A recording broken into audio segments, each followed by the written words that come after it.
Hey guys, and welcome to another video on Assassin's Creed Origins.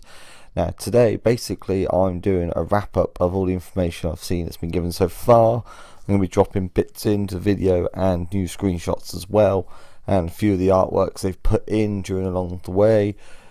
Pretty much trying to get a wrap of information so far.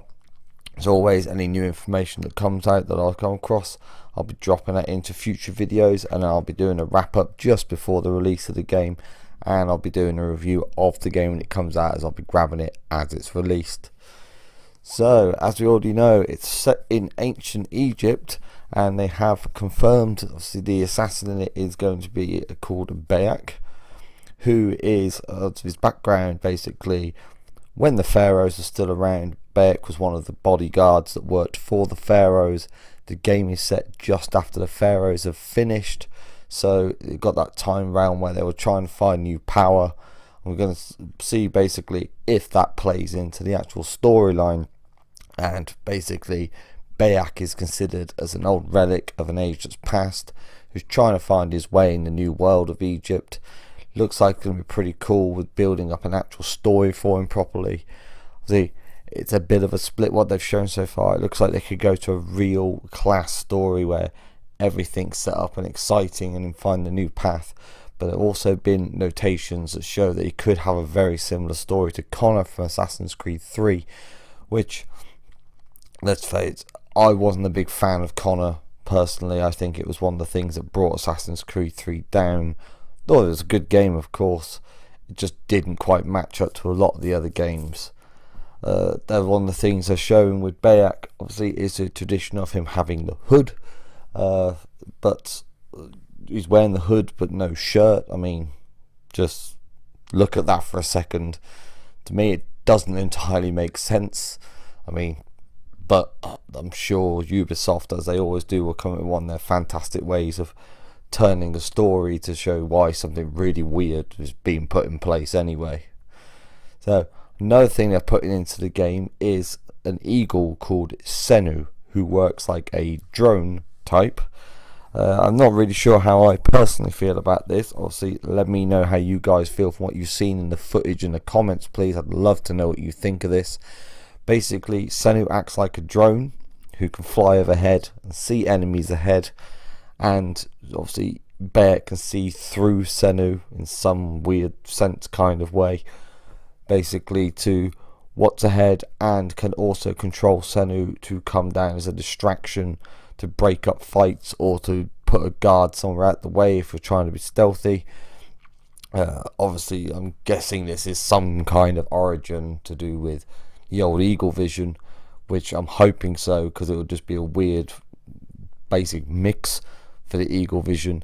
And, well, honestly, what's the background story? Does that explain why it was called Eagle Vision and where Eagle Vision eventually came from, or are they two totally different things? Another thing they've changed in there is they've taken away the mini-map. So when I first heard that, I wasn't that happy about it, but then as I looked at it more and I've explained, it's going to be like if you guys have played Skyrim, etc., the top compass that spins around. I mean, it could be pretty cool. It will mean you have to explore a lot more, and the map itself is going to be a lot bigger than any other Assassin's Creed map, apart from maybe shy of 4, because let's face it, Black Flag's map was massive and awesome. Basically, the compass will be marked with main points, places you've already been, places of interest, etc. I don't know if they're going to be using the old leap of faith and viewpoints to actually find more markers to put on the map. All they've said so far is if you've been to a place or it's highlighted for you, that will be on the overhead compass. So it's going to be cool. There's going to be a big map, like I said. There's going to be lots of horses, camels, all sorts of animals you can use to get around. It's looking pretty sweet, really, on that aspect. And another thing they've improved on greatly is you can pick up weapons. Now, in the old ones, obviously, you could pick up weapons, especially in things like Brotherhood, Revelations, and use some of the weapons against the people, mainly around muskets, etc. But yeah, one of the things that was quite cool, the new one, is you can pick up the weapons and actually keep them, which is a refreshing change. It ties into another thing they've given, is that you're going to now have an RPG style skill tree available for Bayek. It's going to be interesting to see how they work that in, but quite cool. Basically, the skill tree is going to be, the more you do things, the more you can level them up. It sounds again a lot like the old Skyrim system, which I refer to again because I love Skyrim.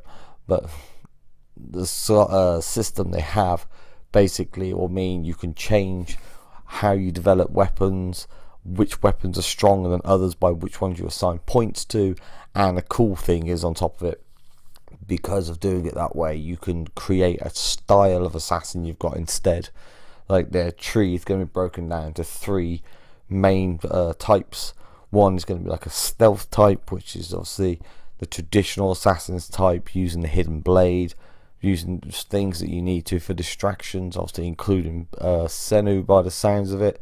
So it's going to be pretty cool. The other one is the warrior class they've already named, which is going to be where you get to charge in and just attack head on, which, I don't know about you, if you guys have played the other Assassin's Creed games, that's how 99% of sneaking missions end, with me getting 5 minutes into it, getting spotted, and then just killing everybody who's in sight. But hey, everyone plays different. And the last class is going to be on the seer class, which is more about using your tools, you're sneaking around, you're using distractions, you're manipulating the environment, which sounds like a pretty cool system in itself, really. One of the things that comes with that is obviously they're adding a crafting system as well. Now this ties up really nicely, because the crafting system obviously will allow you to build new weapons and improve the weapons you have. The skill tree will give you the ability to take your crafting further. Like I said, it's the RPG type element. For me, that's actually quite similar as well to things like Final Fantasy. If you've played those games, you'll know you can get weapons, you can upgrade them, you can make them better. Now, that adds into then creating your style of assassin. This is where, for me guys, I think it gets kind of cool as well. You get your style of assassin. Then, as they've said it, the combat style has been changed. Now you're going to get more of a free roaming combat style, instead of just the repetitive motion over and over. One thing they have done is they've limited how many times you can roll during a fight, so you're not just constantly counter fighting and killing everybody around the next 5 strikes and walking off with a whistle. This one, depending on what enemy you're fighting, depending on what weapon you have, it all makes a difference. So some enemies are going to be heavily armored, so you can't just keep whacking them with light attacks till the guard breaks down. Some are going to be more experienced. We've seen this in the other Assassin's Creed games, but it looks like they're taking it to a whole new level on this one. You really have to plan where you're going first, what the mission entails, and are you ready and equipped with the right things and the right approach to deal with that situation. So trying to put the planning aspect back in a lot stronger, which for me personally, I don't think we've really seen that since the very first Assassin's Creed game, which, although it was a much simpler game for obvious reasons, planning your actual assassinations, I think, took more planning on it, what route you were going to take, etc., because of the way the targets would react. So the skill tree, the combat style, the crafting, and the weapons you pick up, because obviously you're upgrading them weapons as well, it all comes into one great big circle, and I love that personally. I think it's really going to take this game to a different level when it comes to that, and it's going to be cool to see how they go about pushing that combat style further for the next generation of Assassin's Creed games. Now, something else they've put in this, customization for Bayek himself, which is mainly around armor. We've seen other games armor can change, but this one you can dramatically change the look of the actual assassin, Bayek himself. Completely different outfits. I would say similar to, say, The Witcher 3. If you've played that, that has a very similar reaction. Basically, you get armor, you can change things and that for yourself, but another thing you can change and put armor on, which I loved when I saw, was your horse. Now, they haven't confirmed this, but they've shown in some of the artwork and a few of the screenshots as well, the horse is armored up, and you've got your own combat style as well for being on the horse. So believe there's a lot of thought been put into seeing what the horse is. So that's going to be pretty cool. I think it gives you an element as well of how you're going to fight in certain areas, because your enemy's on horseback as well. They've also shown you can use things like your bow and arrow, and the bow and arrow is going to have a lot of different things you can develop in your skill tree. They showed an E3 trailer, which if you haven't seen that, I've got that on my page as well. Guys, go and give it a watch. It's got some awesome footage in there. You'll see one thing when he fires off his bow and arrow and it breaks into 3 different bolts instead and spreads out. It's a pretty cool piece. But the other thing they've got as well is a beard mechanic from the looks of things. Now, the beard mechanic, again, for those that have played the Witcher games, they'll be familiar with this, is simply as the passage of time goes, his beard's going to change. Again, it's another one that's been touched on but not officially confirmed for the game. But in a number of screenshots and that they've shown for the game, it's got Bayek with his beard growing into different lengths, and then him being clean shaven as well. So it's either going to be that, or you're going to have a full customization option. But it seems strange that they changed Bayek that much for just the demo version. So I imagine that's going to be a characteristic put into the game itself to show the passage of time. Something they've brought back into this one is the factions. And apparently the factions are going to be more involved than ever. Now, the reason I say that is because the quote that was given on the factions is that when 2 groups meet up with each other, they'll either fight to the death or they'll hug each other, depending on what their faction status is. The other main thing is they're going to be a good handful of factions, not just 2 like we've seen in the other games. So they're going to be fighting whether you're there or not. So sometimes you'll come across at the end of battles or days after battles where there's bodies and all sorts there that have been affected by the wildlife or people looting them, and it's a constantly moving environment. They've already shown, I mean, another side that comes from that as well is, again, in skill tree, the seer class, you can do more things that can help you manipulate each factions into doing half your work for you. So you can get them distracting each other, fighting each other, whatever you damn well like, and it'll be awesome. Then you can use it as a distraction or just to take out a target. The other part of the world evolving and constantly changing around you is going to be with the wildlife.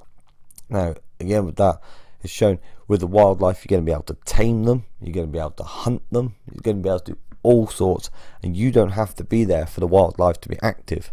The example they gave originally was, if you say have a lion who's just parading around, etc., and he comes across a deer, whether you're there or not, you might hear it, you might see it, you might just come across the body afterwards, but that lion is going to attack that deer and hunt it down. Now, the mechanics they've put into it as well, because you can tame the animals, you can then have them on your side to help you with fighting, battling. I mean, they've got quicker animals like lions, and you can get leopards and things like that. That's going to be a pretty cool point. But the other side of it is even things like crocodiles are going to be tameable. In the demo that they were playing, that they showed, they claimed a crocodile by taming it, and about 10 minutes later, whilst he was in fighting, the crocodile suddenly jumped out of the grass and started attacking the people. So it followed him around all that time. So hopefully in the final version they'll drop that in there as well. Now, 2 of the last bits of information that they have given in regards to the game is 1, tombs. Now, they've been out, Ubisoft guys, and visited the actual tombs in Egypt and mapped them, and they're making the tombs in the game as close to the mapping as they can. So it will be like being in an actual Egyptian tomb. Obviously they're going to add their puzzles, their twists and elements, just like they did the other games with the crypts and the underground sections and the layers, etc. So going to have that element in there again, which is a nice break from the monotony sometimes in the main game. Plus that's how you're going to be unlocking your goodies and your extras, etc., I imagine. And the other news they've given is that there will be no Nintendo Switch port. So you guys that are playing on the Switch at the moment, well, unfortunately they don't believe the console will be strong enough and powerful enough to carry this game, so it will be exclusive to the Xbox One and the PlayStation 4, and obviously any future consoles they bring out alongside those. I haven't seen any proper news yet about a PC release either, on this game. Although they said there is supposed to be a PC version coming, they haven't put down any specs or stats for it yet, so that will probably come just before the game actually hits the shelves properly. Obviously, if you guys know anything different than that, please feel free to drop it in the comments and let me know. That would be fantastic. And as a whole, the game is shaping up to be something lovely. When I first saw them release information about it, if I'm honest, wasn't too keen on the concept, but now I'm seeing it, I'm loving what they're doing so far. So that's everything I've got at the moment. Let me know what you guys think.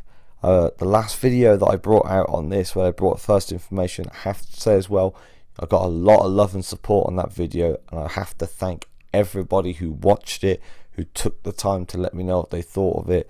It's helped me greatly with trying to grow my channel. Still early days for me, but you guys are making this worth every single moment. So drop a like, drop a comment. Like I said, let me know what you think. Keep up to date with information. Drop that sub button.